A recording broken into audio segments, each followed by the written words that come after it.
Here we go.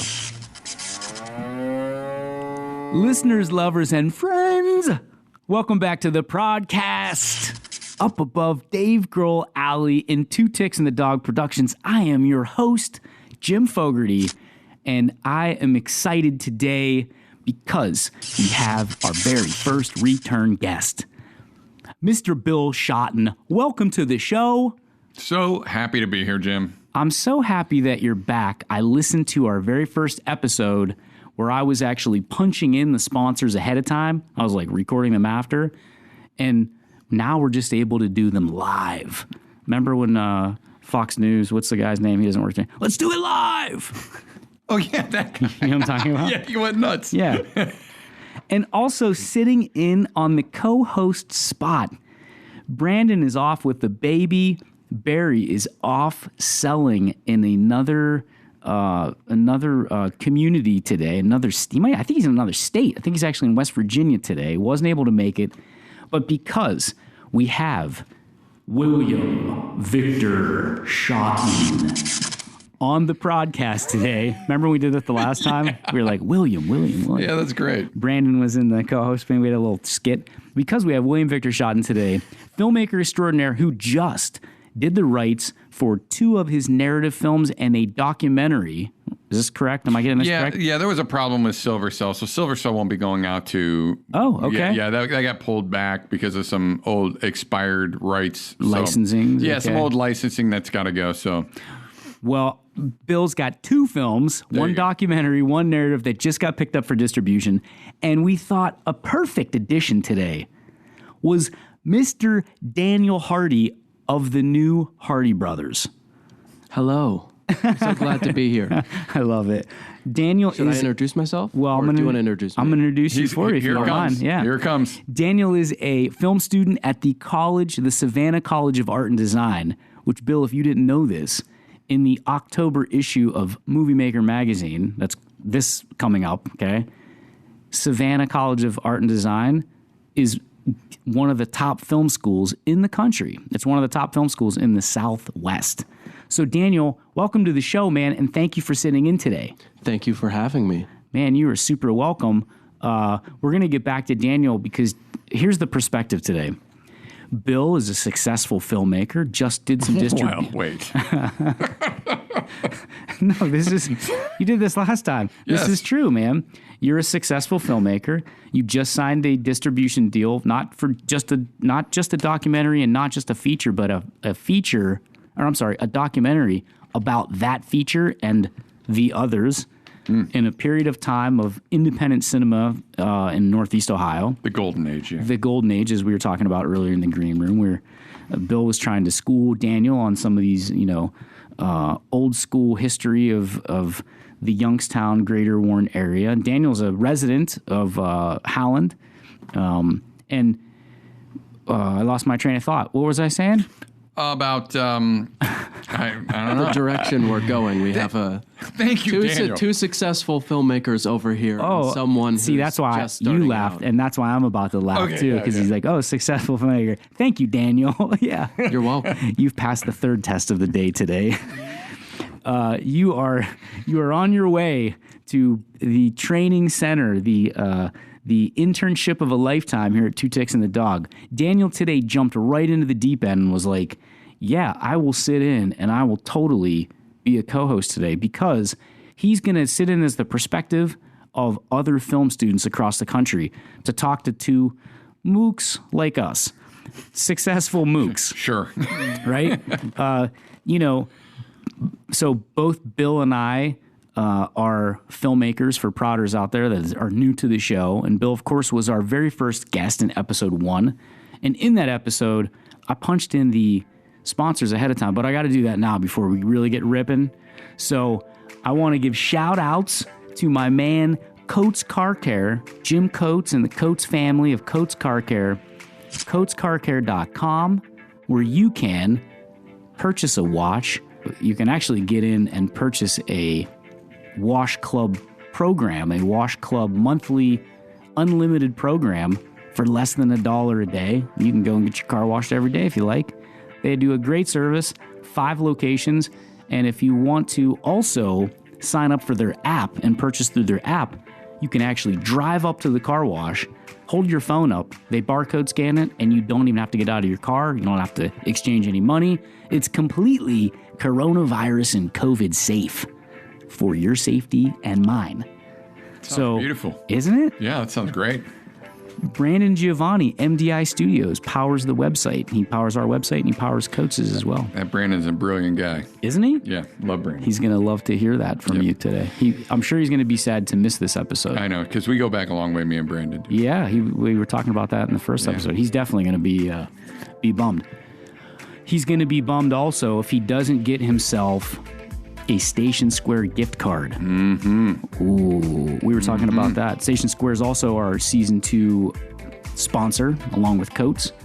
And we give away, Daniel, I don't know if you know this, but on our Facebook page, once a week, my son and I pull a name out of a fedora, and that winner that signed up for the free giveaway wins a Express Exterior Wash to Coates, a gift card to Station Square, and a gift card to Salvatore's Italian Grill, which is right up the road from where you live, or where your folks live. He's not lying. I've seen it go down. You've seen it go down? Live online, yeah. Live and online. Live and online, yeah. You get... Salvatore's has a really good ramen. They did Ramen Wednesdays. Ooh, yeah. That was yesterday. I went there. Oh, yeah? Mm-hmm. Nice, man. How about that? That's just such a small world here in Warren community. I love it. It's everything's interconnected. So you can win lunch, dinner, and a car wash. All you got to do is go to thepodcast.net, sign up to giveaways for free. You guys could all do that. Encourage your friends, etc., etc. That sounds like a date night. Right? What do you get on I'm date? taking my woman out to get her car washed. What do you get on date night with your wife, Bill? I don't have date night anymore, man. All we do is work. Well, I got to say this, though. I want to tell you congratulations on your Thank you. anniversary. Yes, sir. Which was last month, I think. It was like a few weeks ago. Yeah. We were talking about getting together on a project. Yeah. And Bill was out of town with his lovely wife, having a little getaway. Yeah, a little out in the country. How'd it go? It went great. Do you want all the details? Is it PG? We've been married for 25 years, so yeah, it won't be that PG. It's pretty. It won't be that PG. No, we love each other, man. Happily married, 25 years. That's awesome, man. Shout out to Stacy. Woo. When you take Stacy to Station Square, what's your number one go-to? My favorite Station Square dish is going to be the lamb chop lollipops. Mm-hmm. Oh man, I could pop them like Tic Tacs. They're so good. They're delicious. Yeah, those are really delicious. I would eat so many of them, I get the meat sweats. Yeah, well, they're salty too. Mm-hmm. Yeah, they're salty, which is what I like. Those things are charred up and grilled to perfection. To perfection. That's not a real word. Yeah, I'm gonna cut that out. Those things are grilled. Those things are grilled to perfection. They sure are. Tell us about, and Daniel can tell us a little about. He watched half of it earlier today, but tell us about this past weekend premiering on the Kings of Horror. Was decommissioned. Your documentary, it's a feature-length documentary that you actually made this. You were shooting this year. I don't know a lot about it. Is that a 51-minute? Is that feature length for documentary? Is it 51 minutes? It's 51 minutes. I think that's considered like if you're like upwards of an hour, 48 minutes, something like that. It's considered feature-length documentary. I think so. Yeah, I think I would consider it a feature-length. Yeah, it was interesting because it was like a live chat sort of thing. It seemed to be fairly well received at the time, because I think what people don't want to see take yourself too seriously, and we didn't take ourselves too. Everybody everybody had a very you could tell they really enjoyed their time in that 10 years, including you and Mike, you guys were hysterical. I think putting you two together, the old friends, you guys were such old friends. Put you guys together, and there is like the conversation always turned to laughter, and that's important, right? He's one of my best friends. So yeah, I mean the guy. Yeah, and the guy's always been so laid back, and you can tell that you guys have this long history. But everybody seemed to not take themselves quite too seriously, but still yet show that they had a love for what they were doing, which is what made it so fun. I loved watching it. I think it was fun, right? I think the magic sort of happens sometimes, and sometimes it doesn't, and we just sort of happen to have the magic on that one. The selection of the shots and what people were saying in their interviews makes it really light and really fun. So when I started to watch it, I was like, is this going to be, I wonder if it's going to be, like a serious, it was fun. They were like, the interview was fun. The process was fun. And the story is very fun because it's a story of Daniel. It's like camp, like you're making these films and you're going to camp and making movies with your buddies. Yeah. And I've worked sort of in that documentary format in the last 8 years, mostly working with Casey, on Sure. the show. So every segment you put together is sort of a little documentary on its own. So there's like it's kind of like, as long as you follow the rules of, you want to be able to tell that story with a bunch of people. Like, for instance, one person would start their thought, but you want to find a thought that finishes the first person's thought, and that's what sort of makes things work in that structure. It doesn't always, and it really it depends on what you have at your access. So, like the things that you and Mike said, we talked. I have well over an hour of you guys recounting your experiences that led from one to the other. So, like, it really depends on whether or not you go home with what you need. By the grace of God, I did that. That was possible. That was watching it. I'm like, okay, it's somehow these guys all said the right thing. It just sort of lined up like that. And I'm not sure how that happened, but it did. Well, you asked really good questions and you had a preconceived outline because of your experience making the Casey Malone show and doing probably other stuff too, that you knew how to kind of guide it. I think a lot of times when you're doing documentary or testimonial stuff, I'm working on some projects for some testimonials now, you want the answer without giving it to them. Otherwise, you just give them the line and they'd rehearse it and give it to you. Sure. You want to ask them a question that leads them kind of to that answer, right? Well, when I was interviewing you guys, was I doing that? Because I don't remember doing that. You didn't do it in a very we're going to sit down and outline, here's what we're going to say. Like, it was very natural. And I think almost in an organic development. But that's why I say, your editing is really great because you selected those pieces that all fit together to make a very fun, I'm telling you, you really captured the essence of being on those sets and the environment of making an independent film come hell or high water, right? You have these tragic times where you're like, this thing broke. What are we going to do? I don't know. You're saying about Brandon was talking about the steady cam shot. Tape a stick to the bottom of the camera and just run with it, okay? You're just problem solving, solution solving. And then other times where you're just having fun, or you're in between the set, or you're in between scenes and you're on the set, off on location, and you're just rapping with people who are into the same things. They might not all be actors or full-time, videographers or whatever they are, but they're into that same vein, that same artistic vein. So you really captured that. Some of the feedback I got was from filmmakers saying that it's encouraging. It's an encouraging story. Sure. Because even though, the title "Decommissioned, Better Luck Next Time" would convey that a notion of failure, which there was a failure in spades in that 10 years. But I don't know why it didn't stop us from making movies, but it didn't.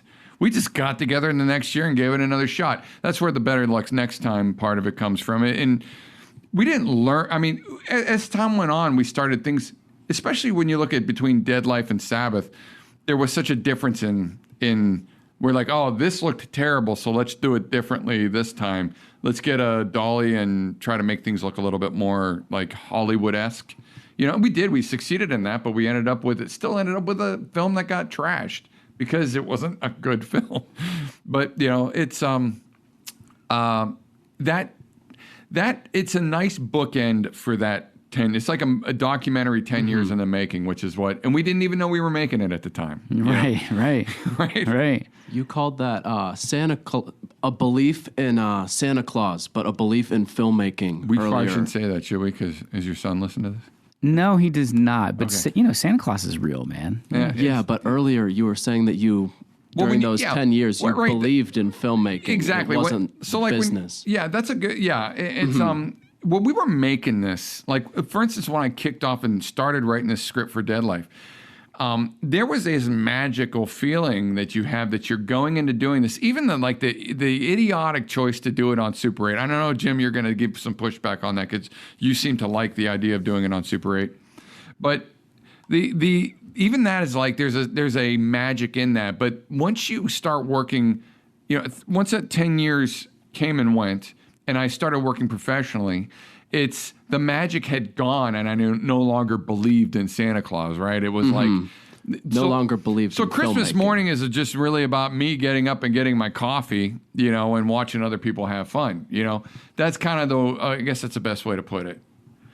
Well, there's a certain naivete that you bring to your first project and even the other projects. It's a belief that fairy tales can come true. It can happen to you when you're young. Like, you have to be young at heart, I think, to continue to do, to be a filmmaker and to kind of continue to make films. Now, I'm not making a lot of, films other than with my son, but, you get to make a mini film, which we call a TV commercial. There right? you go, right there, yeah. Or we're making a mini video or whatever. So you still get to do it in a professional sense, but And you get paid for it. That's the amazing thing, right? you make a living. Yeah. You're buying a house and you're saving for retirement and you're doing all these things and you're making a living on art.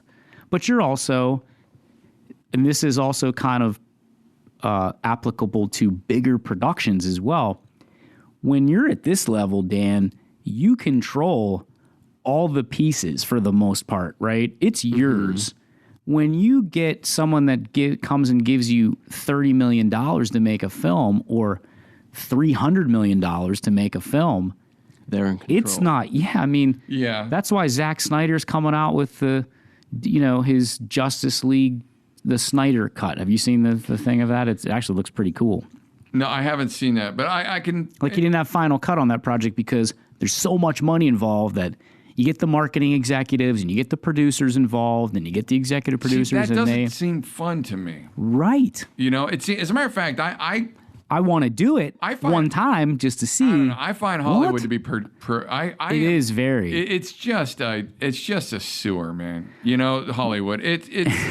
It is. I mean, these guys. And Daniel, I know that you're going to film school. What is your? Let's say you graduate. What is it that you want out of that? Where do you want to go upon graduating? What's your dream? Oh, I'd like to write and direct my own films on my own time and with my own budget. So you're not looking to go and join the No. DGA and I be don't hired? want to join the Marvel studio, or I'd like to make my own stuff because my own stuff is mine. Well, keep that. Yeah, right. Because See, I think right. that's Yep. because you are the Kevin Smith, and you are now Peter Jackson started out like that in New Zealand as well, making Bad Taste and Dead Alive, and that. Then he came. Then something happened one day, and same thing. Sam Raimi started out making Evil Dead out in some cabin in the woods somewhere, and then he ended up like some superstar director eventually, and I'm sure the magic is gone at that level. Well, I don't know. I wouldn't know, obviously, but I don't know if that's the case because you're able to, just like you brought up Marvel or the Star Wars films or any of those things, any of those bigger budget, the Sam Raimi projects, you're able to make really what you see in your head because you have the assets to do it. You have the access to do it because the budget's huge and you're working with this huge team of highly consummate professionals.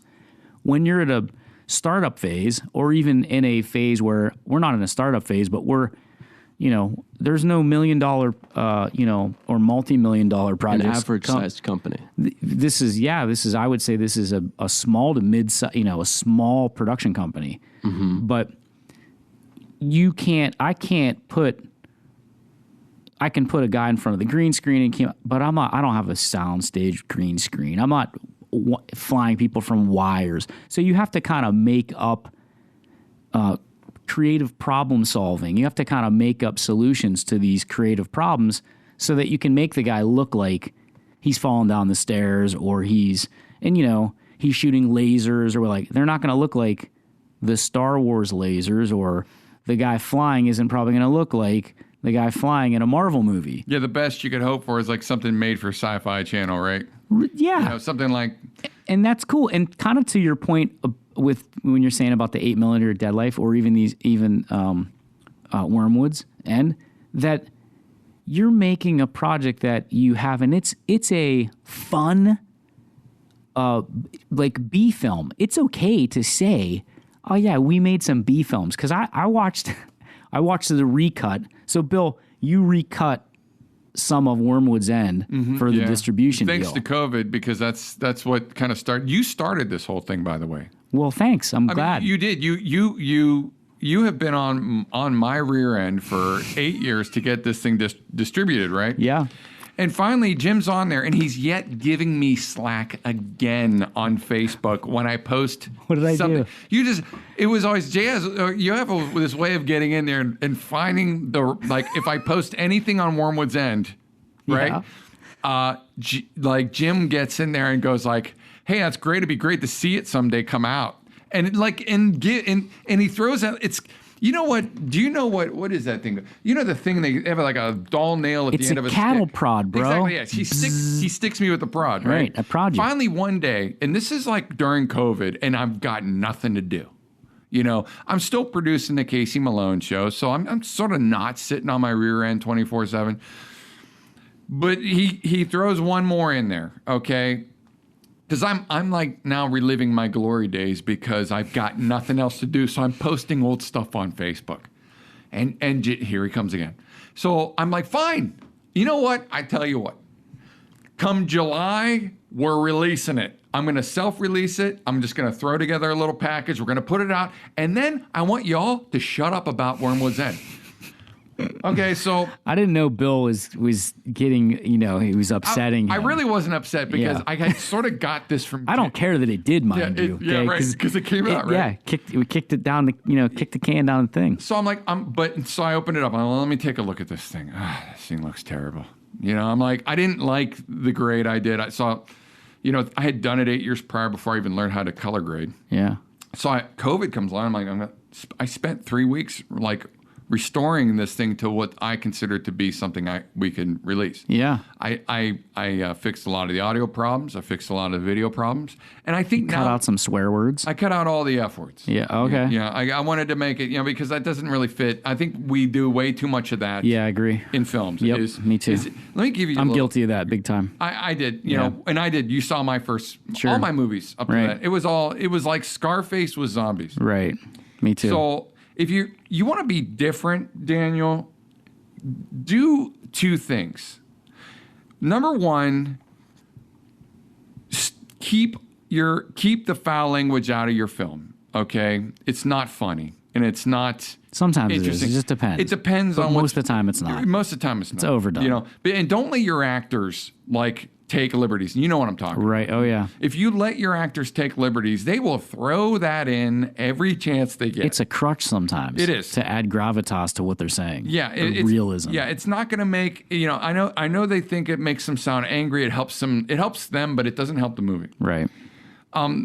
That's the first thing. The second thing is be aware of the fact that what you're producing, no matter what you believe, in your whatever your beliefs are, your denomination are from different parts of the world, that there's a God watching what you're putting out there. Mm-hmm. So the things you put out there have to be responsible. So this idea that the things you present in films are not don't have an effect on society, that life doesn't imitate art, are false. Because especially with the way young people are now, they absorb all this stuff. And what you don't want to do is normalize things that are exploitive, violence against a certain group of people, whether it's women or minorities or anybody, right? You want to make sure that what you're putting out there is good for people's hearts. It can be a horror film. It can have violence in it. But there's a difference between today's violence and today's films and the films that I grew up on. There's a mean spirit to the way things are being done now, and you don't want to be part of that. If you want to produce something, I'll give you an example. you put J.J. Abrams, right, and Steven Spielberg together, and they do magic. They produce stuff that's magical, Amazing, yeah. And it has that feeling of the stuff that I grew up on. So I guess that's my I don't know why I know I just got off on a big soapbox here, but this is my problem with modern, and this was a problem with my work watching the stuff, and this is why I can't watch the stuff that I had produced years ago. It's because I was making all these mistakes, and maybe people liked it, maybe they didn't, but I can tell you that it makes me not sit well with the work that I produced, and which is why during COVID I said, if I'm going to release this, I want to release it right. I want to release it so that my children can watch it. My kids are grown, by the way. They're not children. They're adults, but they could watch it and not be ashamed of the things that I put out there for the world to see, because it's important that we make sure that we're feeding people good, solid, moral materials. I love that. That's my 10 minutes of. I love that you said that. Okay. Well, I think it's partly also due to the fact that you're more mature now, and you can look back on the mistakes, and I'll go into that a little bit myself, as I have. I'll never. I don't say never, but I won't show my son waxing gibbous because there's a lot of gratuitous language that, again, and here's what happens as writers, and especially when you're young, you're like, you want to be taken serious and you want your film to be taken serious, so you think that they need to use this, like, and especially because that was like a bar, and it was small town, mill town, drug use, there was drug dealers in the film, anyways, and violence, there were guns and shit like that, but that's not the point. The point is, you feel like that language, as both a young actor and maybe a young writer, that it adds gravitas, or gives it a certain grit to it that you want. But then you realize that you really don't need that. You could just sprinkle a little bit of that. It's like too much garlic. Actually, you can never have too much garlic. That's a terrible. Terrible analogy. Off the rails on that. Too much. Too much of one really pungent spice, strong spice, is like, a pinch is perfect, but a tablespoon is too much. And we've probably done that a lot of times. And we're looking back now. When you're in your 20s, I'm speaking for myself, Daniel, not for you, right, in your 20s. I understand, yes. Well, this is perfect then. And by all means. And you guys are giving very good advice. Even though there's not a lot of speaking in my films and they're visual, I understand the moral implications of what you're putting out there. People are going to look at and imitate. That's and you're going to have to kind of stand by that, right? Because when you're in your 20s, you don't really give a what. You're like, whatever, man, I'm just doing it, and blah blah blah blah blah. And you kind of have this. But now, so I had a couple scripts and written some scripts and whatnot. So my attorney's reading this. Okay, he's trying to help me move it on to a production guy in California. And I write this character, and the character is like a bad guy, okay? And he's a militia guy, and this was several years ago. But anyways, the guy uses a word, okay? It's one of the holy grails of foul words, okay? And he uses it about a certain person, okay?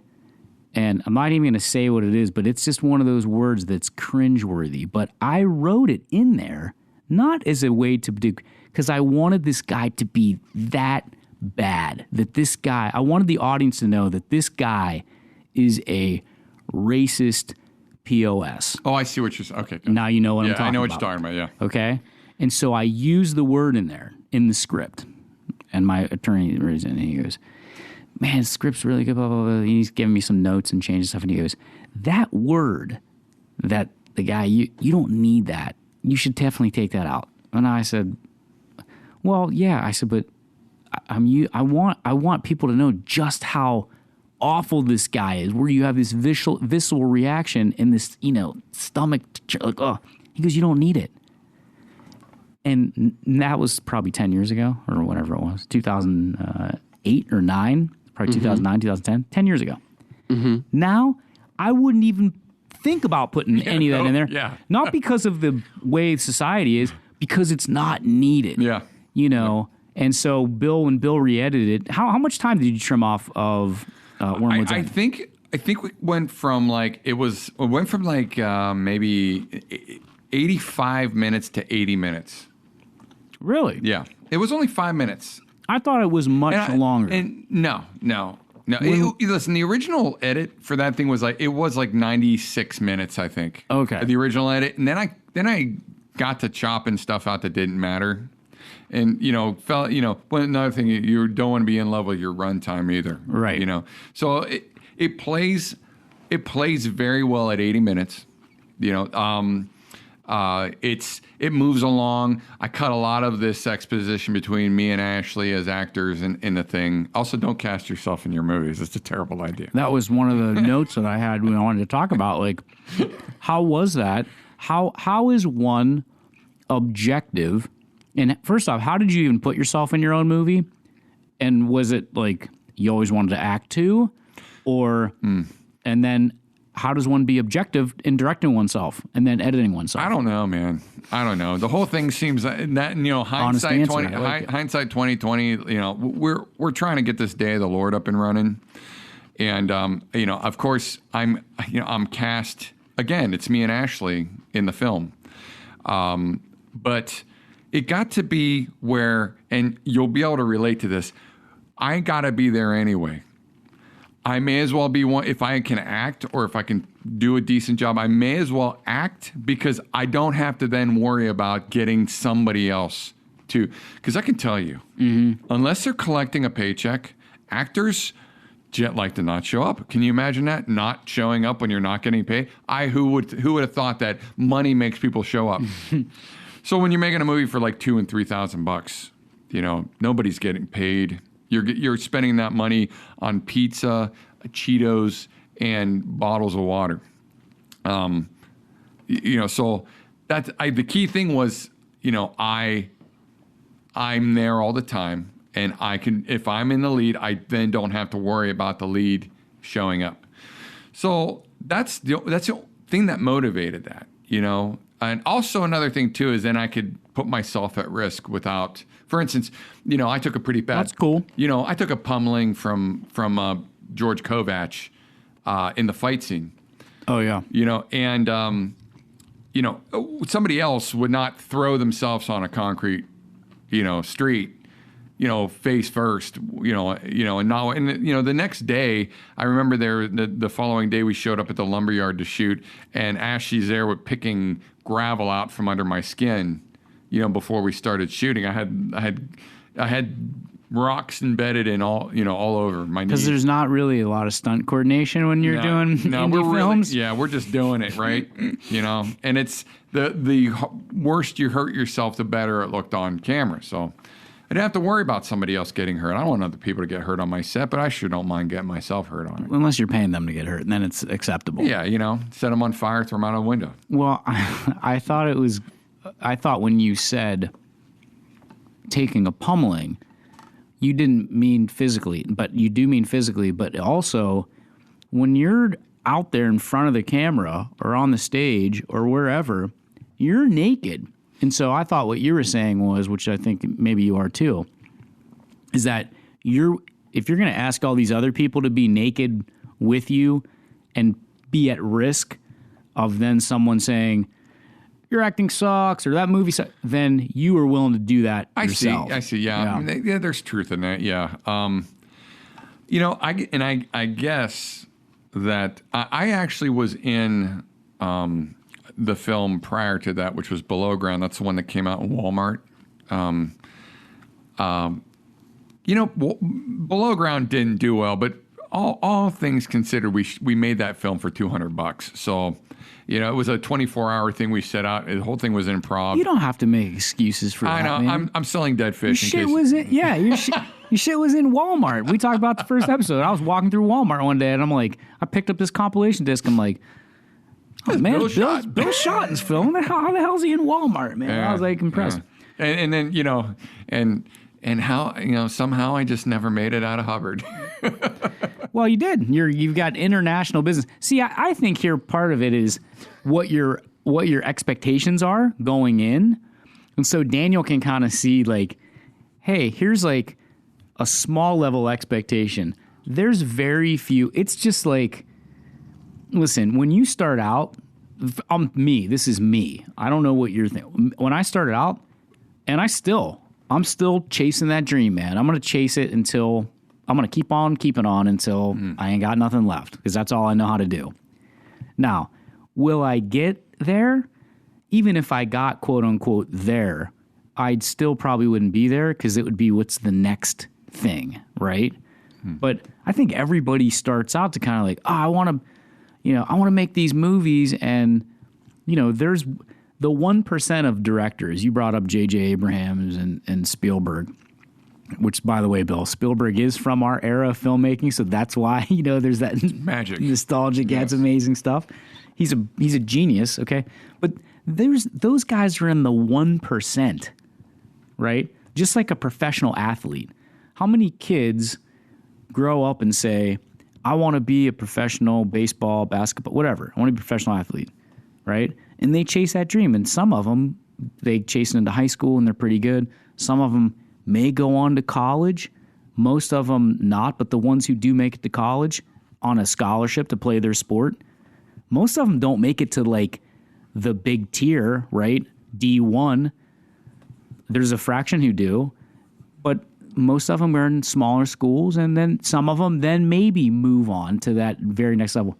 So you're talking about a fraction of 1% of people who make it to that level of I won't even say the LeBron James, but in that sphere, okay, sure. In that realm, okay. Same thing with filmmakers, man. We always look at the 1% because that's what the media. If you watch entertainment television or the award shows, you're always seeing a lot of the same people. That's that 1%. The rest of most people, the other, I'll say 75%, okay, that are not in the Hollywood system, they're doing the same stuff that mostly we're doing. They're grinding it out and doing their stuff, and they might jump on other projects. Johnny Eckert, for a while was traveling, kind of like the traveling band, man, traveling circles. You're going around to this shoot and that shoot. Matt Smith lives in Brooklyn, my creative partner, and has been my partner with Two Ticks from the beginning, almost the beginning. Does the post-production stuff. He does that for me remotely, but he's shooting for like MTV and traveling all over the country on these production gigs. Yeah, he found his cog, right? I mean, he found his. I described it in that the writer at the Warren Tribune. Andy Gray. Andy, yeah. I described him as like a game of Plinko, right? It's like everybody starts at the top. They want to be a writer and director, just like Daniel, young Daniel over here. And he's you start as a writer-director, and you'll probably do some movies. Well, this is how it went for me. It was probably how it went for Jim too. Yes. Sure. So you start bouncing down to these different things. Then you're a DP, or you get good with a camera. Or maybe you're good at digital animation, and eventually you land in a niche that you can pay your bills with, right? And that's sort of what happened. Is like I tried to write and direct for a decade, and I guess if I want to look at it, I got farther than a lot of people got because I got distribution in brick and mortar stores and a lot of different outlets. I couldn't do that today. Like, it's different. Even if you didn't get distribution for your first film, you would have made another film. I'm pretty sure.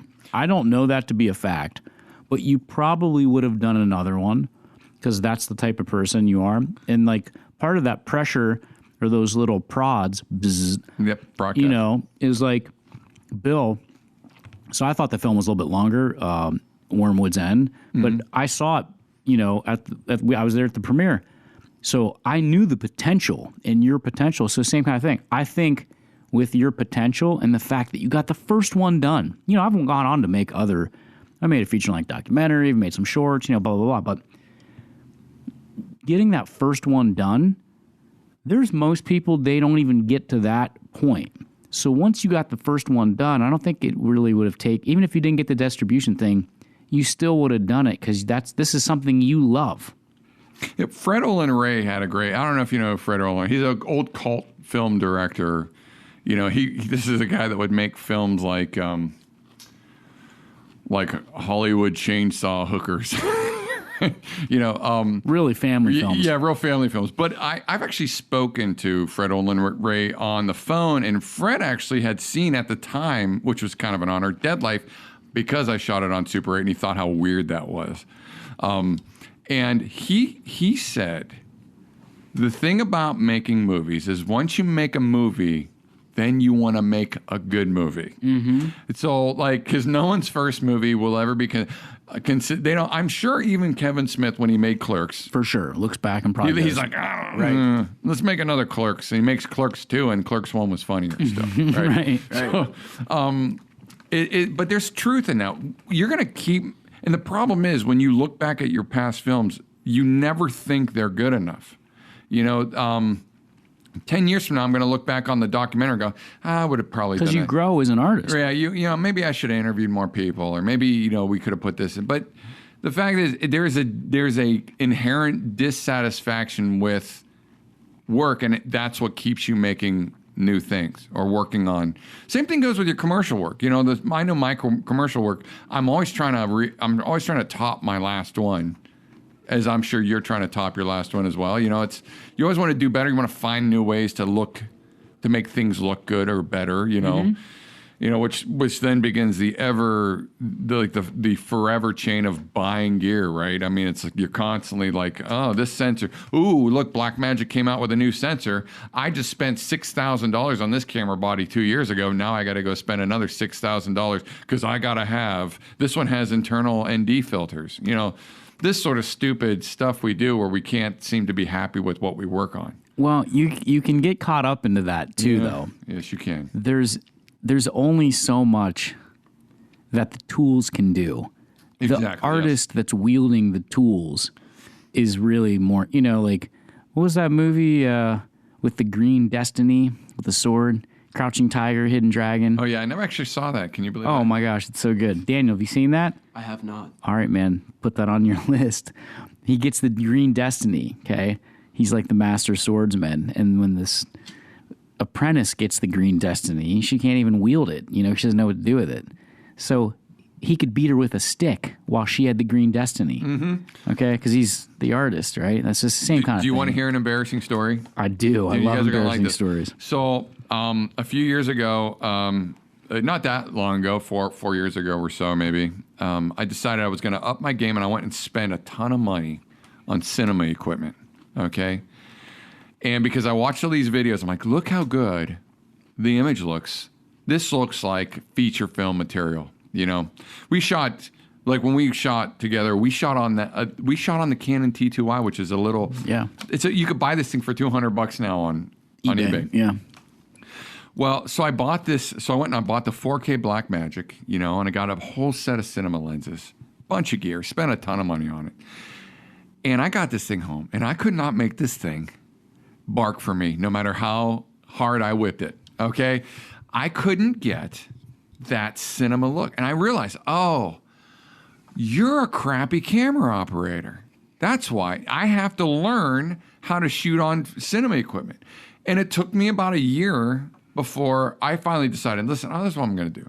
I'm going to shoot everything I do in cinema. The Casey Malone Show may be the only local TV show that's ever been shot 100% cinema DNG raw. That's how I shoot the Casey Malone Show. Just so I could master how to make this thing look like it's supposed to look.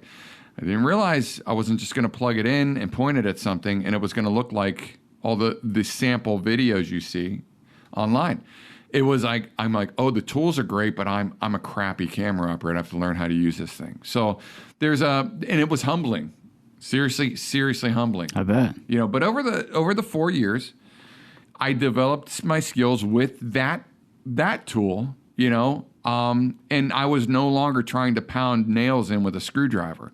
I was now pounding nails in with the hammer like it's intended to. So that's the thing. When you're going to buy, if you think you're going to go out and buy your way into looking good, it's not going to happen. Right. Good advice for you, Daniel. Thank you for it. Thank Bill for it. I bet if Bill shot on went back to that T2i or any of the DSLR stuff with that knowledge, you shoot better on that stuff. Yeah. Literally right? now I have shot things because of a functionality of the DSLRs. You know, everything has its place. You know, the rig I shoot on is a 20-pound rig, so you're not going to do that everywhere. Right. So every now and again, I'm like, yeah, I know now the DSLR shooting I do now, that when I have to, it does look that much better. Sure. Yeah. You know, knowing how lenses work and how the sensor works and dynamic range and the limited dynamic range you're working with, you have to expose for that. So. Yeah, it was a massive learning experience, and it just showed me that I thought I was much better than I really was. I'm still trying to figure all this out, man. 20 years later, I'm still trying to figure it out. I am too. The one thing you got to realize is you will never know everything you ever need to do, you will never know everything about what you're working with. There's always shortcomings to your work that are not going to be, that you're going to look at. Once you figure out how to do that, you'll look back and go, man, I was really doing that wrong back then. You know, oh, my color grading looked terrible back then. You know, or you get caught up in trends too. You know how people remember the orange and teal trend for a while? Mm-hmm. You know, everybody was grading their stuff orange and teal, and it dates you. Go back and watch like one of the first Transformers movies. It looks like a cartoon. Mm-hmm. You know, so don't get caught up in trends either. Keeps everything nice and natural. Well, you know, like that's only one component of it, right? So you've got production value, you've got story value. You know, what's the script? Is the script good? And then you've got acting value or star value, for lack of better terms, right? And so, how good are your actors? Can they deliver the material? How does the camera look? You know, I mean, that's for movies, but I think that's all applicable to really any videography. I do like that. You can't make a great film with a good script. You have to make a good film with a great script. There's no like interchangeability to it. So, yeah. Well, speaking of new stuff and new gear, you know, kind of in relationship to your last film, and both your last film being the decommissioned film, but your last feature film with Glenn, which I loved his interviews, by the way. I loved Mike Petrucci, Chach laughing is hysterical. You know, he does that laugh for like a long time in Decommission. Yeah. But, you know, you guys talk about makeup and stuff like that. Have you seen these new masks on Facebook? Do you get like these... They're like skin. Yeah, they're actually made out of silicone. Yeah. Here's the thing. They look really good, don't they? They do, but that's not new. But those masks are upwards of, what was it, $4,000, I think? No. There's some that are on there that now they're selling. See, here's it's too good to be true. This has got to be, because I keep getting delivered these ads where it's like, this really awesome with real hair and the whole deal. And they're like, was $129, now $59.99. I'm like, there's no way. No. Because then if you go to a real site, you know, or go to one of those different sites, they're upwards of like $500. You can get ones that are like super expensive, but I'm talking about ones like you put it on, you look like not a monster, but like a real person. You know, if you put glasses on, you'd be like, holy smoke. They'll even have like stubble in the hair follicles, you know, punched, you know, and they've been, you know. If I could get one of those for $60, I would. You're not going to get right. That's going to be like the Wish version of. Right. So you're going to order it and then you're never. I wonder if anybody got it. It's a Halloween mask. Go ahead, give it a shot. It's $50, man. No, I don't. I'm not going to raise. That's $50. That's a lot of money. Those are some lamb lollipops over Station Square. Oh, that's man. right. I know it. Yeah. I want someone else to be on there and buy the thing and then let me know. Oh, it was either a scam or. These are really good. The director of The Walking Dead, Greg Nicotero. Do you watch The Walking Dead, or had you watched them? I watched a little bit of it before they went on break. He's the owner of K&B Effects. They're the biggest effects house in Los Angeles. They have been for decades. I mean, they're just the biggest and the best. We were doing we were promoting Dead Life at the Pittsburgh Comic-Con in 2003, and along walks by this guy. He's got long hair. It's Greg Nicotero. And he stops and he's checking out the stuff we have at our booth.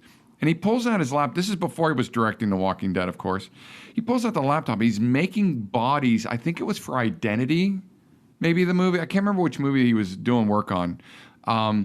He pulls out the laptop and he's showing me they're punching the hair into this thing meticulously, one hair at a time. I can't imagine that they're giving you that quality. Right. Like Nicotero for quality. $60. Right. It's just not. It looks so good, though. I'm going to send you some links later on Send me today. some links. Yeah. Maybe I'll buy one and we'll You can be the together. guinea pig. Yeah. Because I was like, man, if we could buy a couple of these things, not only could you wear them as like some sweet disguises and like scare your wife and shit when she comes home from work or whatever, but they'd actually make really cool movie props, costumes. I'll tell you what. When we did Dead Life 2, you saw the appliances Glenn put on people? Yeah. Those were foam latex. I'm going to tell you why that this ad is horse cocky. It's malarkey. Okay. We ordered some of those were pre-done foam latex, and they weren't even silicone. They were foam latex, so they were considered cheap. Nobody really uses foam latex much anymore because it doesn't move like the silicone. And those were about $80 to $90 a piece for just the facial appliance. I can't imagine, and that was unpainted white foam latex. Nothing on it but a pressed and baked, and then they send it. There's no way, right, in God's glorious earth, that they're selling you a silicone mask. This thing has to look like a Halloween prop. Okay, I think the same thing. It's like when you used to buy sea monkeys from the comic books, in the back of the comic books. Brine shrimp, they were fish food, right? Is what they were. Yeah. And so you probably, Dan, you probably don't even know what I'm talking about. I had sea monkeys, so I know what. I had some sea monkeys. Did you really? Did yours live, or did yours live? They didn't ever They hatch. never swam. Yeah. Mine swam and hatched, and Did they wave to you like in the comic book art? No, they sort of looked like Little tridents? prehistoric fish is what it looked like. And it was definitely alive and a creature. But when I looked at the thing and I looked at these, I'm like, this looks. Right. Where's the woman with the suction cup fingertips? I bought those X-ray glasses, man. I had those too. Yeah, they didn't work either. Yeah, but I had. It's like when you go to the local. I'm pointing back here. I'm not going to say what's behind us, the fast food place, and you get the thing. You're like, I want that. And then you get it, and it's like smashed up. Yeah. Why does mine look like that? My Big Mac doesn't look like and that is it's not. Yeah, but my sandwich doesn't look like what's up on the board because some guy got paid a $75 an hour to dress that sandwich, and it's just not. It's dishonest. Tell us about Wormwood's End. When is it coming out? And then is the Decommissioned a compilation to that? Are you going to include any scenes that you shot for Decommissioned in, like, is there like a the Blu-ray special features? The Blu-ray is selling now. It's pre-selling on SRS Cinema's website. Okay. Where was that? SRScinemas.com? I don't know. If you just Google SRS Cinema, S is in Sam, R is in Richard, S is in Sam, cinema. It may very well be a .com.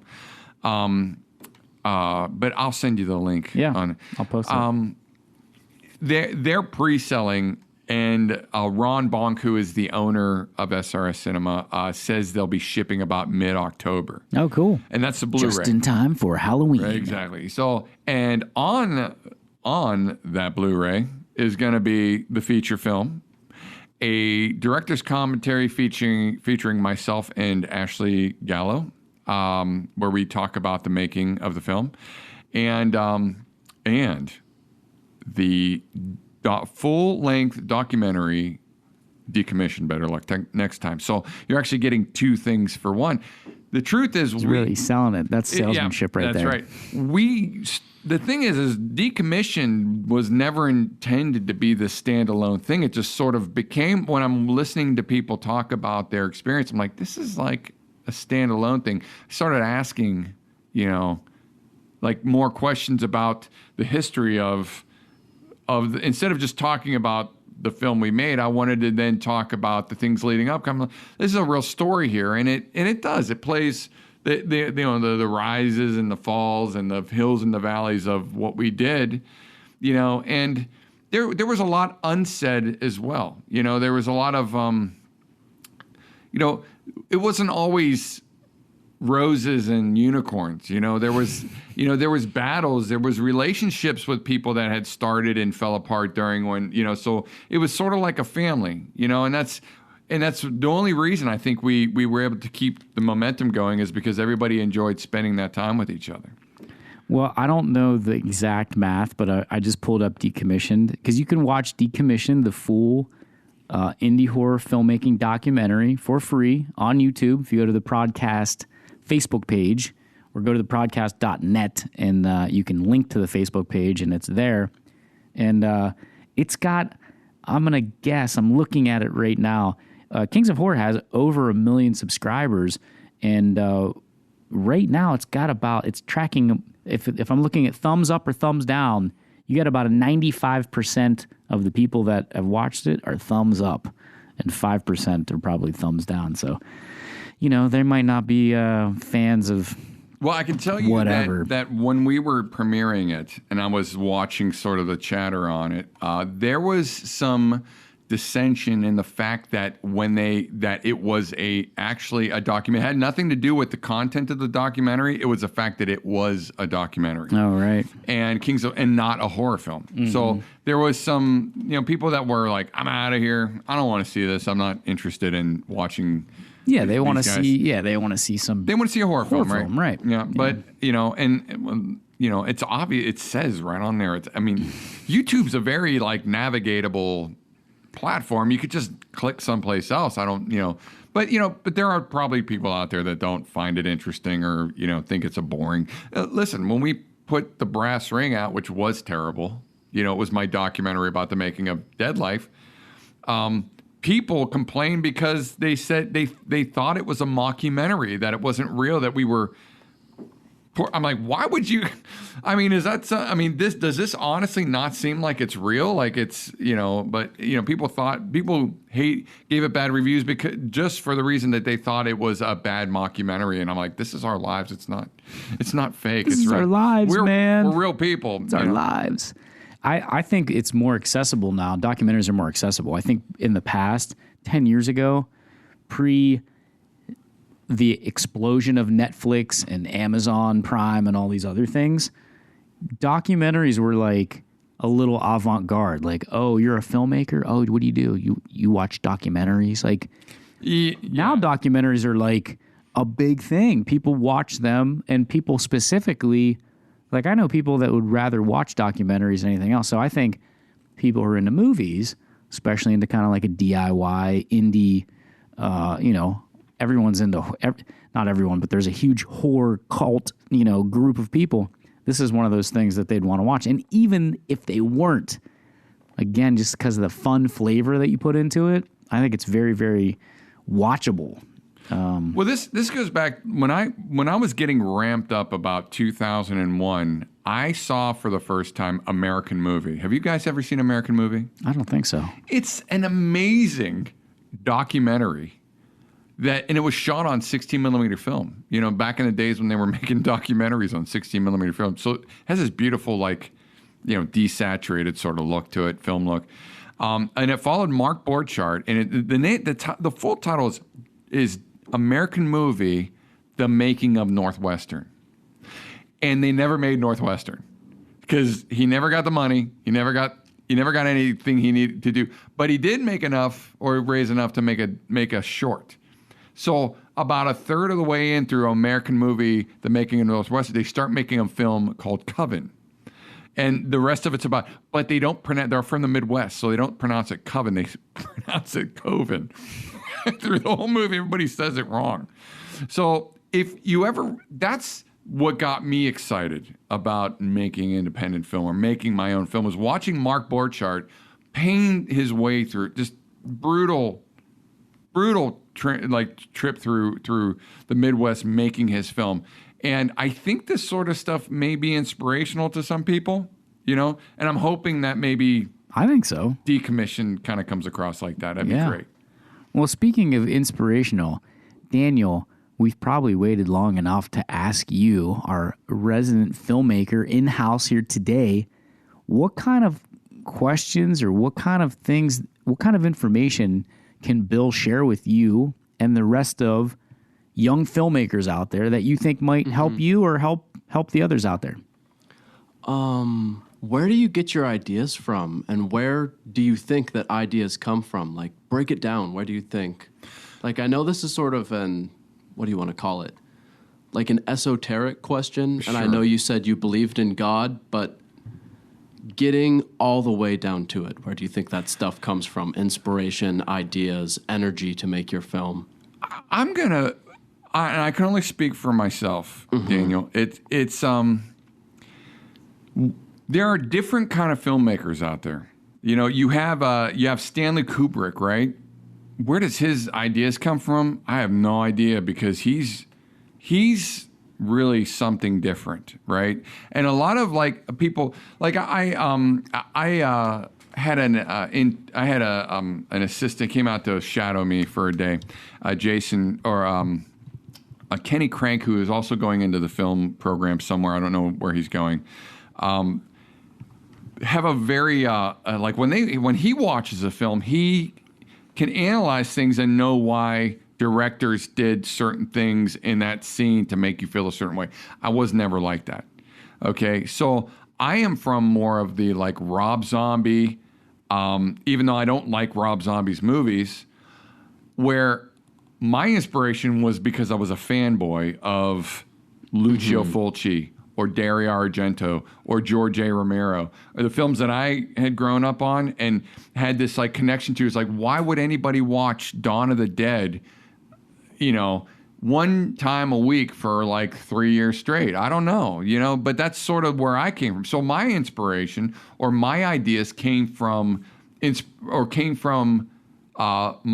I guess you would call them the filmmakers who I loved. So the first movie I've made was a zombie movie because of two people, Lucio Fulci and George A. Romero. So I would be on I guess if you want to look at the spectrum, if I'm being completely honest, I'm on the bottom end of the spectrum when it comes to idea making and creativity, because I would be more of the kung fu and cartoon side of what would be considered the art that's hanging on Jim's wall in here in the studio. I would be Saturday morning cartoons in my inspirations. Does that make sense to you? Yeah, it does. That's good. It does. And your first movie, your first feature was zombies. Yeah. So do you find yourself thinking still about zombies when you were making that? Was your mind zombies, or were you not in that zone of thinking? Were you separated from it? I was sort of. Were you engrossed in it? Truthfully, it wasn't just the zombies. I wanted to see zombies on Super 8. That's what I wanted to see. I mean, and that's really cool that you shot in Super 8. Cool. That's unbeknownst to me at the time, that somebody had already done this. Who is a friend of mine now, an acquaintance, more Jared Bookwalter over in Akron. Sam Raimi gave him $120,000 or something to do his own Super 8 zombie movie, because Sam Raimi wanted to see somebody do what would be considered a big budget Super 8 movie. So I had this image, and of course, Dead Life looks nothing like it did in my head. Okay, so when I made it, I had the image of Super 8. If you were able to lens it with good equipment, but you can't. There's no real professional Super 8 equipment, so to speak. It's all pretty janky. The lenses are a certain way, and the cameras are a certain way. So it, of course, was never going to live up to my expectations of what I wanted. So I abandoned the film thing immediately after Dead Life, and I was I was very opinionated, Daniel, when it came to the film format right out of the gate. I talked a lot of smack about people like Jim, and other people who were shooting at the time on digital. When digital became to be a real player, I talked a lot of smack because I'm shooting on Super 8, and these guys are a bunch of amateurs, you know. And I ate crow after that. So that's, you know, it was more, like I said, it was more, I wanted to play in the realm of Super 8 with zombies, you know, and that's it. So it was a combination of things, Daniel. Mm-hmm. Can I take it back to a previous subject you were talking about? Sure. We were talking about it a little during this interview and a lot before. You got into the naivete and you called it being in love with filmmaking, believing in the Santa Claus. Sure. When you were in that moment, you thought that you would, like, you're taking this to the end. You're going to be a film director and not go down to a DP and do that for money and then not direct features anymore. Sure. When you were in that space, what was the future to you? Did you feel like a pull?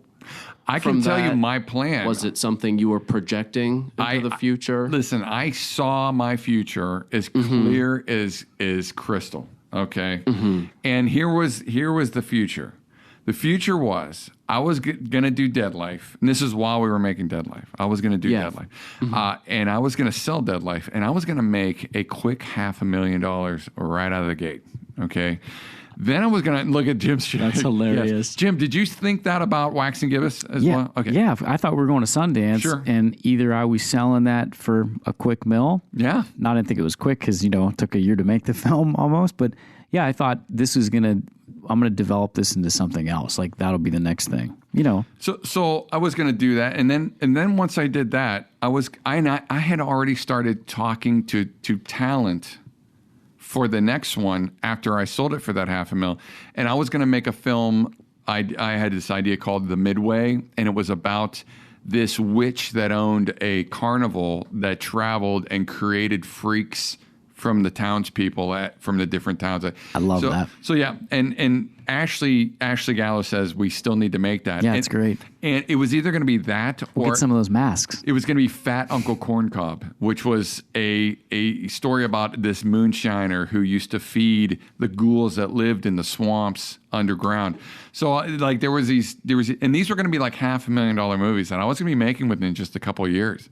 This was my 5-year plan, and I'll tell you, the irony is I just finally got my final royalty report for Dead Life from Maximedia. And I'm going to tell you what the reality was of that.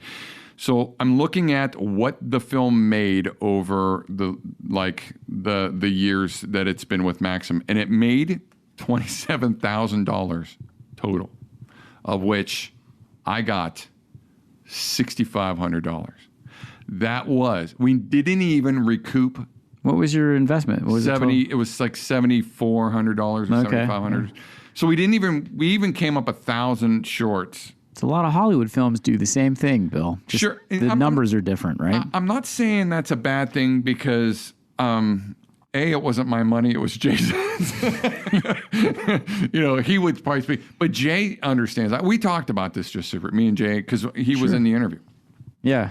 But the reality as opposed to, and that's with being everywhere, Circuit City, Tower Records, Hollywood Video, all these big retail chains sold Dead Life. I walked into Circuit City at the time, and Circuit City was probably on its way out. It was at the time like a Best Buy. I walked in, you could buy it I got emails from all over. We saw your movie in Hollywood Video. We saw it in Circuit City. It was amazing. But with all that, gets hidden in recoupables by different, I think that deal was, through Seminole Films or something, like a third party outside. And so other hands are in it. So you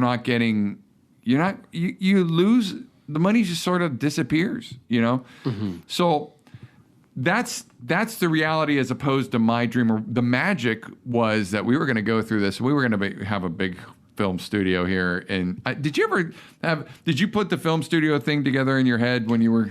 No, I mean, Ray Mancini, very many years later, and I think even still to this day, talks about it. I mean, there used to be a guy out on South Avenue that made these Aladdin films. I forget his name, Farouk Ahmad. He came from Sharon. He made that movie with Forrest Whitaker and Cheryl Fenn over in Sharon. I can't remember the name of it. You have to Google it or whatever, but he had a sound stage, he had a green screen soundstage, and he was making these very, very effects-driven, but Sinbad and the Seven. I don't know. I'm not into the. I don't know what the lure was right here. And he was selling them in like India. He was selling. It was all foreign. He was selling all foreign rights. I don't think you could even see these films, but that was here. But I never really thought of it in those terms. I wasn't thinking about, we're going to make a studio in Youngstown or any of that stuff. I thought, I want to sell my film, get another film, and get paid on that film. And so I think that's a thing too, where your first film, you're just guts and glory, right? You're going to make it hell or high water, and I think a lot of filmmakers started out like that. And then, we made it. I was a part of making a documentary here locally. It was $100,000 project. People are like, holy shit, that's a lot of money. Was that the Titletown one? No, that's another project that was in development. No, this was a project that actually started in Columbus with an executive director, and it was myself and Ray Mancini, and John Ceccatelli was living in LA at the time. He was trying to like remote produce it, and we were shooting it, and we were traveling around. It was a documentary about returning combat vets with PTSD and TBI. Oh, okay, that's okay. And so the filmmaker in me was like, oh, this will be cool to do it. But we actually, we're getting paid to travel around to, we flew to Minneapolis, we flew here, we drove there. We, it was like, we made some nice money. We actually we started as just a production team to shoot some of the interviews, and we ended up,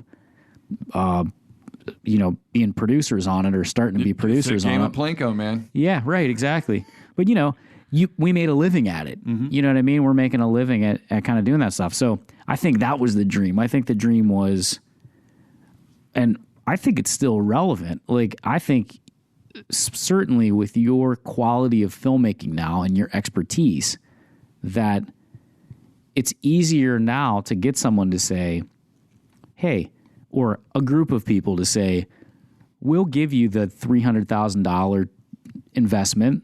Okay, because in Ohio, I think your project has to be a minimum of $300 to get the tax break. You get a tax benefit. I think you get 30% return on the dollar. I'm not really sure what the deals were anymore because it's been a while since we were developing stuff. But that's doable. You can raise. We raised $500,000 on what was budgeted as a $2.5 million project, which should have been probably budgeted as like a $30 million project. And I wanted to sell it. It was a script that I wrote that I wanted to sell. But we got like $500,000 committed.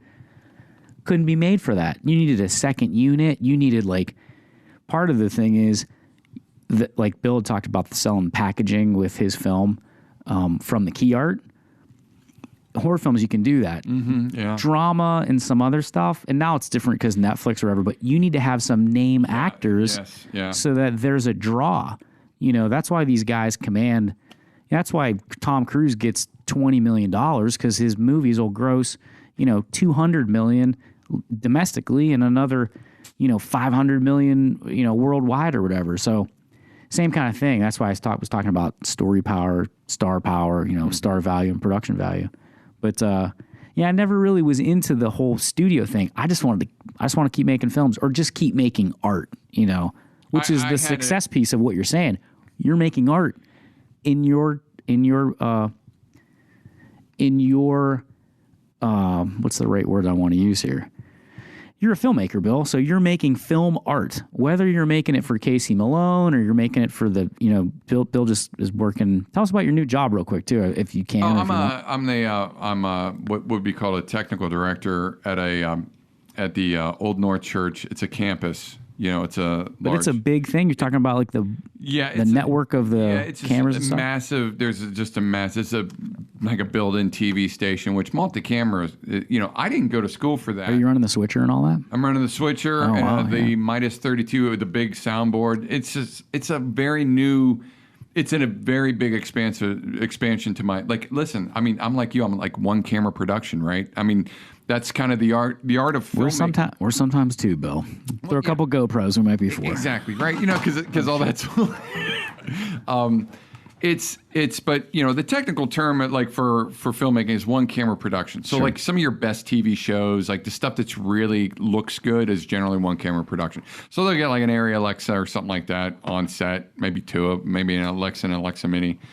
But like so it's that discomfort or uncomfortable, making myself uncomfortable so I can grow instead of, but it's where were we at? What was your question about? Like, what was the question again? We got off on a tangent on that. I probably took us on the wrong. I was originally talking about zombies and ideas. Oh, and okay. If you had like a horror mindset, if you're thinking horror constantly, I'm going to tell you that it's not so much just horror. It's kind of, you got to have, in order to really make stuff that's fun, you have to have like what I'm going to refer to as the Big Chuck and Little John, like love.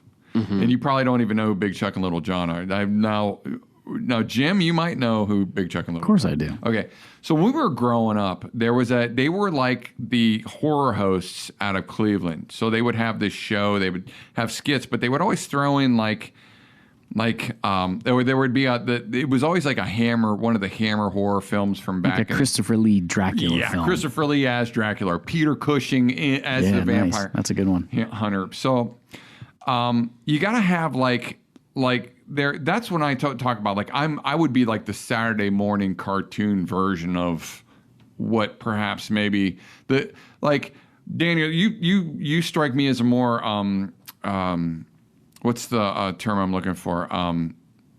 You're very, very deep thinker in what you're working on. You have very, very I'm making stuff that is like beer and pop. I was making things that were beer and popcorn. That's changed with the new stuff I'm working on. But I was making pizza and beer movies. They weren't real, like perhaps real thinkers. Even Dead Life 2 was sort of an homage, and it's kind of funny, Jim, because when I made that film, it was I wanted to make my own version of Day of the Dead by George Romero, because that was this was the bookend to my original. This was going to be, I wasn't going to make a trilogy like George did, so I had to make the Day of the Dead version. It's a lot of cinder block, it's a lot of chain link and zombies. So you see cinder blocks, chain link, and zombie through the whole of Day of the Dead. And I think it does kind of play like that. But whenever Ron Bonk sent the artwork over, the new artwork that you see for Wormwood's End, he riffed the artwork from Day of the Dead. If you go and Google Day of the Dead VHS cover, you'll see our cover. You'll be like, that does look like Wormwood's End. He riffed on it. You're talking about like the comic book look over top of the bride? Yes. Yeah. Well, cool. It's sort of with the sun in back. It's identical. If you Google it now, you'll be like, yeah, that does look like that. But he riffed on it. That's what Ron's good for. He's good at marketing your stuff nostalgically. So I'm a very nostalgic guy with that sort of thing. When I watch things, I want to be like, I want to smile when I'm watching them, that because I want to be remembered of when times were much simpler, right? Whenever Cobra Kai, man. Exactly. He-Man, Cobra Kai, that sort of thing, right? So that's, but that's, I guess, I hope that answers your question. I don't know if it does or not. I do a lot of rambling, so. I want you to ramble. That's what I'm here, to absorb knowledge. That's why I'm here. But I don't see why that a group of guys like Jim Fogarty, Bill Schotten, and Daniel couldn't sit around at a table and come up with a concept to make a good movie here locally, Well, I don't think it's even the concept. I mean, you probably got 5 or 6 concepts in your pocket right now. I got a half dozen myself. Daniel's probably got. It's not even that. It's just then picking one and sticking with it, and then getting yourself paid as a professional. Exactly. Yeah, my uncle once said, he goes, you got to make your money making the film. Right. He says, you got to make, because you're not going to, he goes, you'll never see any more money Right. into it. That's why I take the documentary project or the other project or whatever, where I'm, people are like, when are you going to make these other movies? Like, as soon Like as it's I can that get, easy, right? as soon as I can get paid for making those, then I will, because I'm not going to make it on the back end. And I don't want anyone else to, not to say, like, hey, we're going to make a movie. All right, cool. You're getting 5 points. You're getting 5 points. That guy's getting 1. He's getting a half point. He's getting whatever. But you got to get something up front, too. Just like when you do your projects, Bill, someone hires you. What's your rule of thumb? Paid up half up front. Half up front and half on delivery. So, Daniel, when you're down in Savannah and someone's like, oh, man, I got this cool film student. He's going to work on this project for me, blah, blah, blah, blah. And they want to, there's money involved. Get half your money up front. Because things can go south real fast, or then you're chasing people for money. And here's the other thing. It's a commitment from them to finish, because now they got skin in the game. They go, if you get halfway through it and they go, hey, man, we never finished. Like, I've never had this happen, but I know a guy that this happened to. Hey, we're halfway through and, I don't think we're going to finish. Can I get some, since you didn't finish, I'm going to need some of that money, that deposit back. Like, yeah, no, man, I got 50 hours in this. So that, $2,000 you gave me as a down payment covered the $40 an hour, price for my time, or, whatever it is. Yeah, Get half up front, Daniel. I've actually, I learned that a while back whenever I submitted three revisions of something. It was one of these things. I've got some iPhone pictures, and I want to make a commercial out of these iPhone pictures. And I did this thing like 3 or 4 times, and I'm like, listen, no, it's got to look classier. Listen. Then let me come shoot the product. Wait, they were sending you the iPhone pictures. Yeah. I'm like, they didn't want to set up for a shoot. They didn't want to pay the price. Yeah, I'm like, well, listen. This was when I walked. I'm like, I'm okay. You go. I'm done. Yeah. Go find somebody else. Right. Eventually, you're gonna cut. Your losses. And listen, I've been fired off of stuff too. I mean, it's, I was just fired like a few months ago off of a project. So, Do you want to tell us about it? DP and tell Daniel about it? Nah, no. Okay, I gotcha. I know where you're at. Yep. Let's just put it this way: when you are hired by somebody, if you really want to work on the project, don't I mean, you are working for them. Be it's we're not going to go into this. Let's just put it this way. Well, you don't have to you don't have to name the names. You could just maybe give the. I lipped off is what I did. Oh, you lipped off. I lipped off. Yeah, I lipped off. I got upset about something and lipped off. There's a lesson here, and Daniel. I got fired. So now that being said, the morning I got fired off of the project is the morning I got a call for the director, the technical director job for Old North Church. So, as things went, I wouldn't have been able to work on that project anyway. Or if I did, it was going to make my life a living hell trying to get started at the Old North Church and work on this. And I can promise you that given the choice, I would have chosen the technical director job over the DP job, Sure. So one door closes, another opens. Exactly. So things happened as they were supposed to happen. I don't have any ill feelings. The other side, not so much, but I wish them well. And I've worked with them people before, and I love the people, and I love the people that fired me too. So I love everybody. Gotta love everybody, Daniel. What else you got, man? What other good questions are out there for film students? Oh, that's a good thing to think about. I have a question for you. Okay. So you have, what would you call that? Eczema on your knees and on your elbows. Yes. Let's talk about your hemorrhoids there. Yeah. I learned that was from jujitsu, and you seem like you're going 50 different directions all the time. You're doing jujitsu, you're doing a podcast, you do commercials. So I'm a dad. Mm-hmm. Yeah, you have a family. I'm a good dad. I'm an okay husband. I'm trying to be a better husband. What is the benefit of going all of those different directions versus going one direction? How do you find the balance in between the two?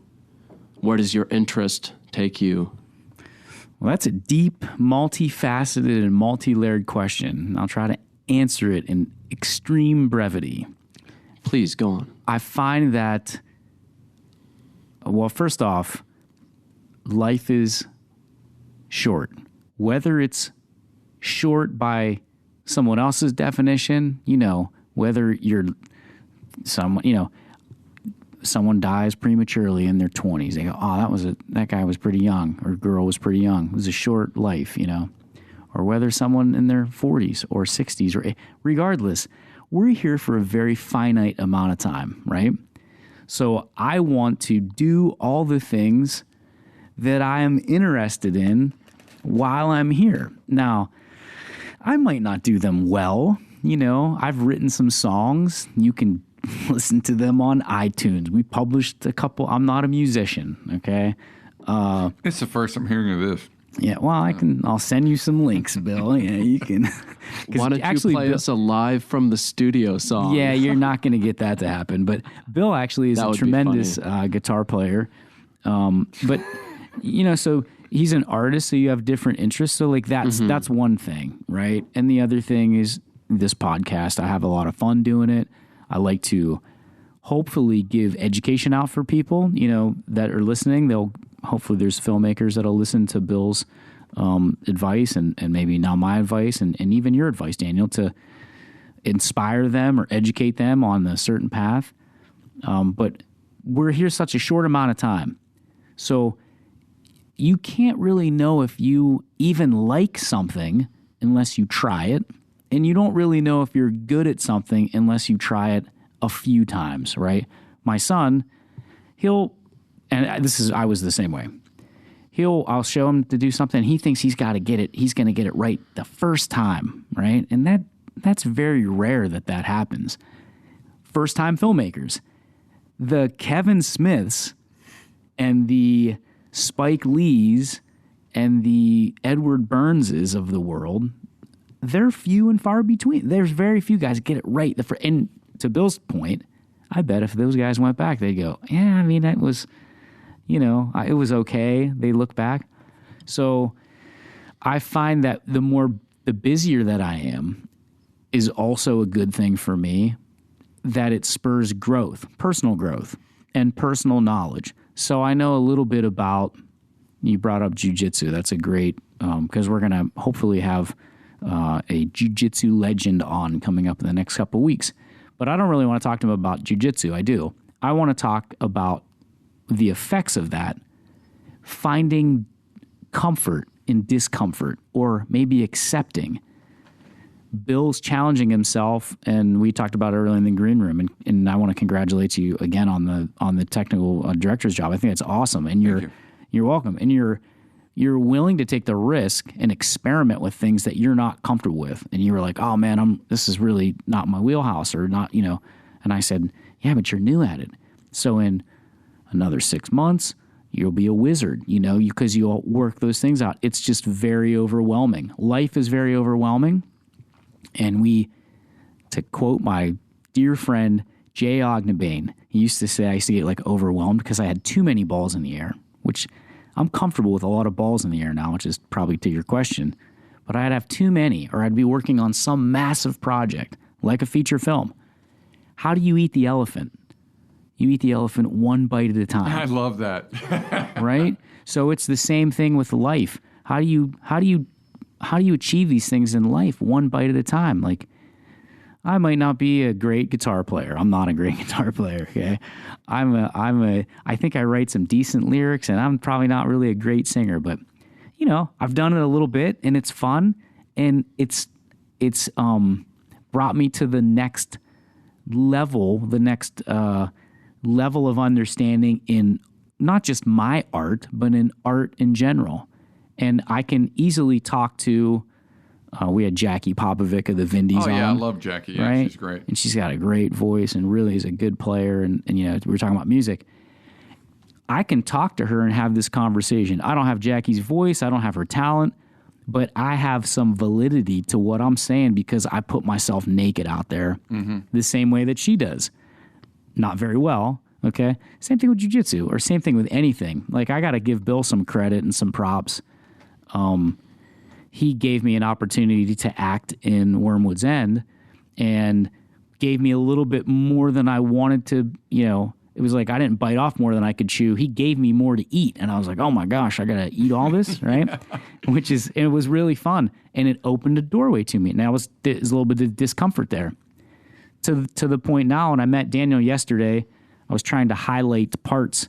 If COVID, clears up, please COVID, go away. I'm going to do a play, Bill, and I haven't done a play since I was in 8th grade. Oh, you're going to be in a play? Or I auditioned for this play. Awesome, man. I auditioned because I thought that was the challenge. Can you say what the play is? Yeah, it's called Wait Until Dark. Okay. I don't remember the author's name. I'm terrible with playwrights, but they made a movie with Audrey Hepburn and like Richard Crenna from like Rambo, and Alan Arkin. It's about a blind girl who these con men come and are trying to get a doll that's filled with heroin. They're trying to con her out of it. She doesn't even know she has it.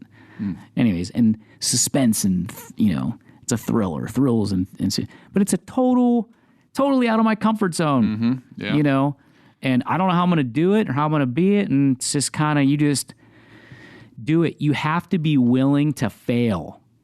Same thing with film. You have to be willing to fall on your face. You know what the risk is. The naivety is that you're going to power through. And I think that actually helps you, right? We might have talked about that in the first episode. Yeah. Right? The not knowing is like, because you're like, hell or high water, man, we're going to do this. And once you got one guy believing in it or girl believing in it, and then you get the next person, and then you get a third person. Now all of a sudden, everybody starts believing in this project. It's almost like running for political office, right? Hey, I'm going to run for office. You can't run for office, blah, blah, blah. Then you get one couple people believing in you, and the next thing you know, you're the mayor or you're the, councilman or the state senator or whatever it is. You get people believing in you, you're going to make this movie. Next thing you know, you've made your short or you've made your feature, or like Bill, you've made, 10 features, okay? And, you just keep going. So I think that is, I don't know if that answered your question. I know it started with the eczema. Well, I could the psoriasis on my legs and from knees. I can tell you, I've known Jim for maybe has it been 20 years, maybe a little less. Yes, maybe. yeah. It's been a long time. 2002. Yeah. And Jim's always been two things to me. Making me nervous now. First, he's been extremely cocky, and I love that about him. Okay, and when I say cocky, I don't mean that as a diss. I mean that's a good thing. I saw him in the before I met Jim. I saw him in the movie. And I'm like, this is look at this cocky guy. He comes strutting in. The guy's like 5'10". Walks in with his chest out, ready. 5'7". Yeah, And everybody's thanks for the 3 extra. So I want to be 5'10". Very cocky, very confident. Okay, and that's important. But I've never not liked his approach. Like, he's always been an ally in everything, and I've never once felt like Jim was an adversarial in anything. And we both run competing production houses locally here. I would say complimenting. Well, competing is two different production companies working out of the same area. We compete, but manage to stay. We talked about this last time. Yeah. We stay off of each other's territory. We stay off of each other's toes. And I would honestly never usurp a client out of Jim, no matter how much you were paying, because that's when you pay the price with friendships and relationships. So. Likewise, and if they did come calling, I probably wasn't doing my job the right way. You know what I'm saying? Sure. Or they were looking for. Sometimes people are looking for a better deal or cheaper deal or whatever it is. Not that I'm saying your rates are cheaper. I don't even know. I'm just saying. I'll be honest. I worked off this. How much can you afford? Sort of routine. Right. Yeah. Yeah. That's part of it too. The second thing I can say about Jim is his level of ambition. For instance, this, like his office space here, would terrify me. Okay, so I look around and I go, I am not comfortable. I would not be comfortable having. I mean, this is a very beautiful. Like your digs, I've always been very complimentary. Thanks, man. The place. The place perception's is everything. Well earned. So let's put it this way: when I entertain a client, we go to dinner. They're not coming to the corner in my bedroom where I do all my work, right? So like I work out of my van and out of the corner of my bedroom. This is something that Jim has built over the last 20 years. And it didn't come easy, I'm sure. I mean, you can tell this is a very well-earned space. So never, like if the confidence that Jim has, he's able to go out and pursue all these things. And because the one thing he does understand, there is virtue in failing. So that even though, let's say Jim were to fail on something, I'm sure you believe that there's virtue in that. There's learning out of that. There's all these different things. Pick up a guitar, write some songs. He didn't just pick up a guitar. First of all, up until this point, Jim, I didn't even know you played music. We'll have to jam together, Bill. And then here he is with stuff up on iTunes. I don't have stuff up on iTunes. Jim does. Not yet, man. We're going to work on that record together. You can't serve two masters, Jim. But you can serve multiple disciplines in art, though. Sure. You really can. So, and that's been, so in a good relationship, you have to have a certain level of like being able to admire the person. And I have a lot of admiration for Jim, and that's something we are not seeing here locally as much as we should between other artists and filmmakers. We see things are very adversarial. Climate's a little bit wonky as far as how people treat each other, and I don't know, because I don't pay attention to all that stuff. I just try to keep moving forward, and thank you for saying those kind words. If my cousin Angela listens, she'll be like, see, I told you were cocky. She's been telling me that since I was 13 years old. I don't know, man. I try not to be. There's a certain probably edge that I exude, and because I feel like people ask, I think every artist, this should be the answer. Maybe I'm wrong, okay? Like, if someone asks you, like, well, are you good at what you do? Yes. Like, where would you put yourself? At the top. Yeah. Like, because if you, yes. Right? I mean, listen, that doesn't mean you're not going to fail. That doesn't mean you might fall on your face. There's been projects we fell on our face commercially. There's been, few and far between, fortunately, because I think we always, in business, you always want to impress to a degree, but you have to stay humble and under-promise and over-deliver. So you set the bar high, but you don't set the expectations so unrealistic that you can't hit it. Sometimes it just doesn't. They want something. Oh, I want it to look like that person's looked. And can you do the same thing for me? And it just doesn't look that way or work that way because they're not that, or they're, you know what I mean? Like, it's not that.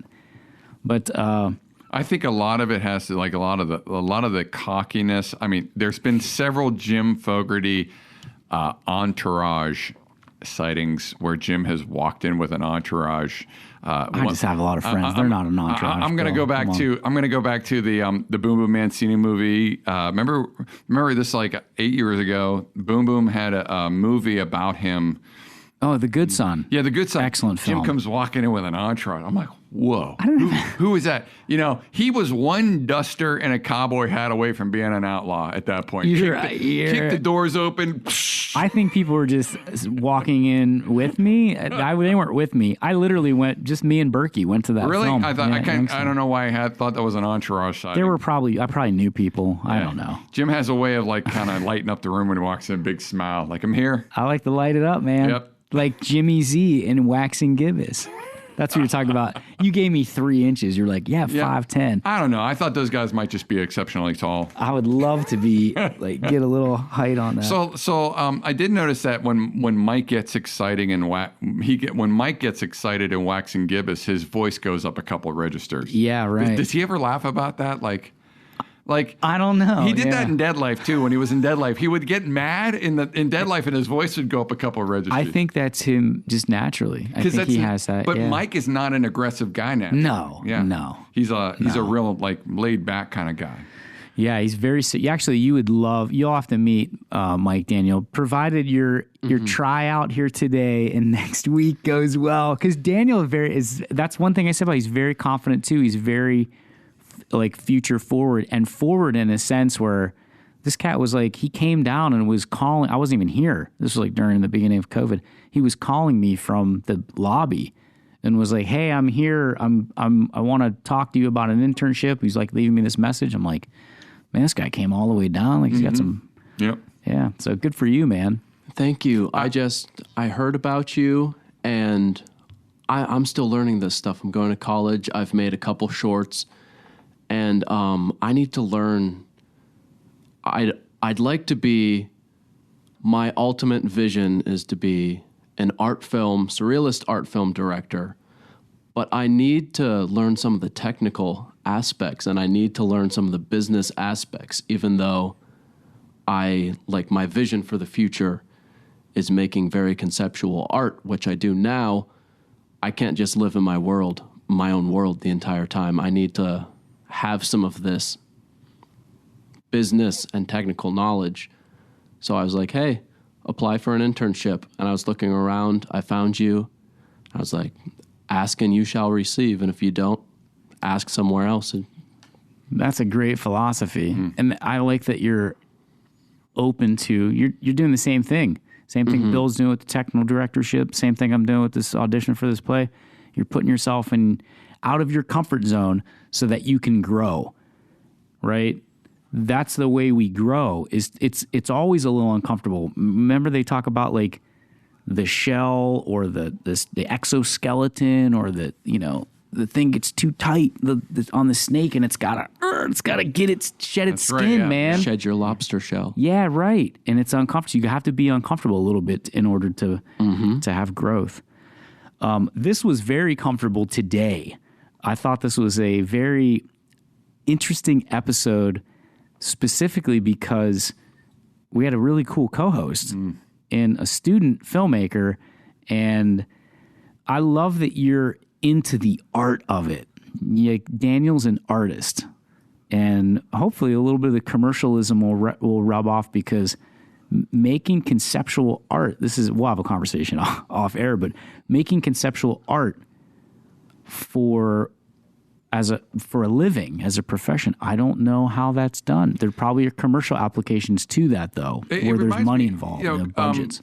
What it sounds like, what he like Chris Retrusion put me on to some of that sort of that style of filmmaking, and I found it very interesting. It's bizarre in the way that kind of like appeals to me. Who did you watch? Jodorowsky, Lynch, Asparagus? Lynch. It was Lynch. There was a few things he sent me, and I watched them online. So I'm going to tell you, visually, I enjoyed it. It was very visually stimulating. However, I didn't understand it because I'm a very front-forward kind of narrative. Because you weren't on mushrooms, Bill. Yeah, but what I did find was it kind of reminded me of an old movie. Do you guys remember it? Well, you won't, because do you remember the movie Popcorn? Vaguely. They were like very like avant-garde filmmakers, and they made a film called Possessor or something like that. And it was that very kind of strange method of filmmaking where it's almost like scary or frightening when you're watching it. I found it very appealing. So, well, there's definitely. I'm interested to see what you've done so far. Oh yeah, off the air I could show you some of my shorts, but you said about, I forget your exact words. I'm sorry, but I think it basically came from not understanding it linearly. What side of the brain do you think you work on, right or left? I have no idea. Left-brained people are very rational, and right-brained people are very in contact with their unconscious mind. And those tend to be the creative people who are doing painting or doing a business is very creative too.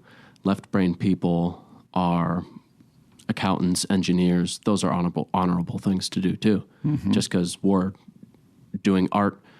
A lot of those films you were talking about, and a lot of the stuff that I enjoy is right brain, very right brain material. Really? Yeah, and it's just like different people like different things.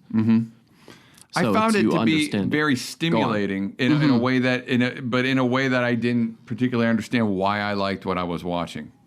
You know, so I couldn't put Sure. like, I couldn't really tell you why I was enjoying it, but there was something about everything happening that excited me. Yeah, some sort of gestalt of like all the different parts. Well, I think there's room in that space, in that David Lynch. We mentioned Salvador Dali. When I first saw Daniel's films, I sent him Unchen Andalou, which I is, love that film so much. I remember that. Yeah. Yeah, and so he was already familiar with it, and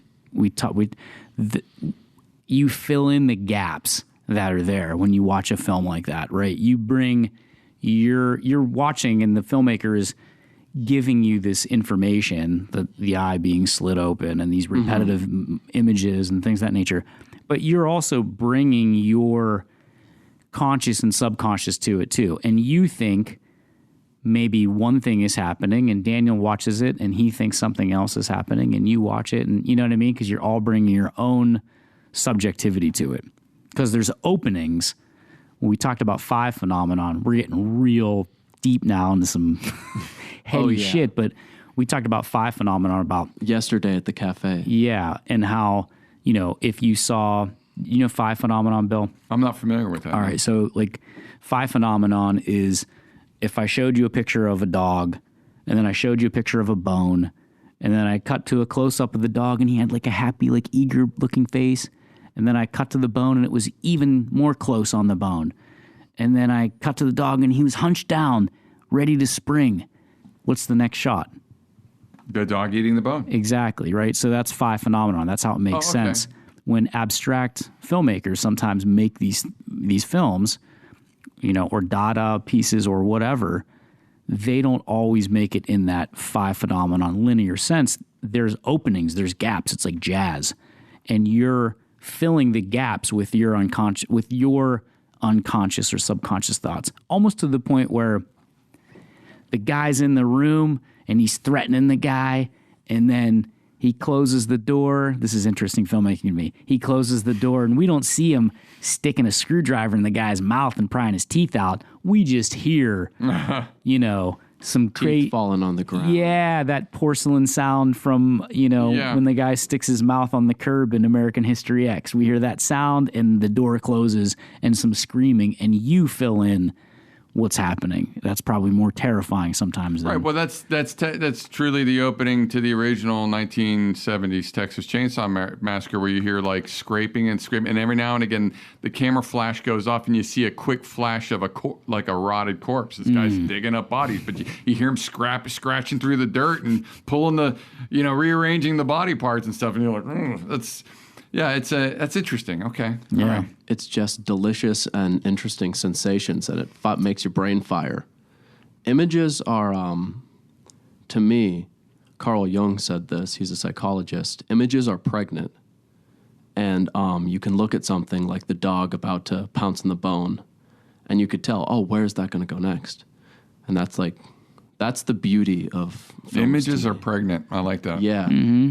Very interesting. Five phenomenon, ladies and gentlemen of the podcast. Let's talk about the Mandela effect next. Well, we'll have to talk about it in another episode because we've got to get over to Salvatore's Italian Grill and get a pizza.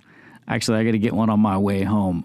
You guys have been both an excellent guest as usual, Bill, and an excellent co-host, Daniel. I'm really happy that you were able to sit in with us really today. enjoyed talking a little bit and also listening. Yeah, I enjoyed hearing you talk and listening. Bill pointed out, he says, where are you from? You have a very interesting way of speaking. Yeah, he has almost a very calming effect in his voice as well. I feel very relaxed. It's almost like, it's like I took a benzodiazepine or something, guided meditation. You went to. He has a very he should, if the whole filmmaking thing doesn't work out, social work is definitely, or counseling is definitely in your horizon, because I feel very calm listening to you. Thank you. You have a very calming effect, Daniel. Hopefully you'll have a very calming effect on me when and if You Wow. passed the tests of internship, which so far, man, Wow. you're passing with flying colors. Because I need someone to calm me while I've got all these balls in the air. That's right. Well, I could do it. And you have candles going off. You have your plants over there. This is a very calming studio. You're surrounded by art. Yeah, you like that, Bill? You I should like be that a calmed. lot. I Bill's- think that's real art. Bill's pointing to, that's a Barry Berkey original. Oh, It okay, says, yeah. what's it say? Ice cold drink. And it's a she's not really scantily clad. She actually just has no clothes on, but Not all clad. Yeah, non-clad, yeah. The bitty parts are covered. Another piece of art. Wow. Ladies and gentlemen, until the next time where we get to speak with some super cool artists, stay electrified, stay cool. You can check out Bill at Five Stone Motion Picture. No, it's fivestonefilmworks.com. Okay, I'm sorry. It was shot in Filmworks, and now it's fivestonefilmworks.com. You can look for some of his work there. You can also go to the Kings of Horror on YouTube. There's a Kings of Horror channel on YouTube. You can check out Decommissioned, feature about the joys and trials and tribulations of independent filmmaking in Northeast Ohio. And be on the lookout for the sequel to Bill's first film. It's now called Wormwood's End. And Dead Life, Wormwood's End. is that so that's the title? Yeah, that's what's on the artwork. All right, cool. Now they've changed it, and now they'll have to make some adjustments in the IMDb page. SRS Cinema, Google them, and you can get the pre-sale Blu-ray copies of Dead Life, Wormwood's End. Bill Schotten, thanks for joining us today, my friend. Thanks for having me. It's great meeting you, Daniel. Thank you. I enjoyed your company as well. I love it. I love this guy. Me too, man. You got the job, buddy. Until the next time, stay electrified, be kind to one another, and check us out on the podcast.net. Do not forget to sign up for your free giveaway where you can win lunch, dinner, and a car wash courtesy at Coates, Station Square, and Salvatore's Italian Grill. Stay cool, people.